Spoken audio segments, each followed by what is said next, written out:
আসসালামু আলাইকুম বন্ধুরা, সবাইকে শীতকালীন শুভ সকালের শুভেচ্ছা অভিনন্দন। শীতকালে সকালবেলা যে একটা প্রকৃতি থাকে, যে একটা পরিবেশ থাকে, এই পরিবেশ আসলে সকল মানুষের দ্বারা দেখা উপভোগ করা সম্ভব হয় না। কারণ অনেক মানুষ এই সময়ে কম্বলের নিচে থাকে। তো এই কারণে আমরা যারা এই বাইরে চলাফেরা করি, ঘোরাফেরা করি, যারা ক্ষেত খামারে সকালবেলা কাজ করেন, তারা কিন্তু এই জিনিসটা উপভোগ করতে পারে।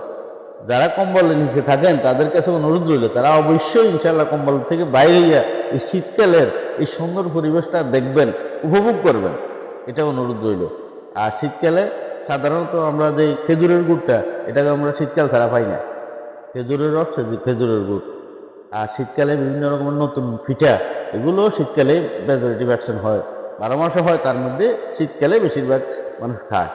তো সবার প্রতি অনুরোধ রইল, সবাই শীতকালীন যে আনন্দ, ভোরের যে আনন্দটা, এটা উপভোগ করার জন্য অনুরোধ রইল।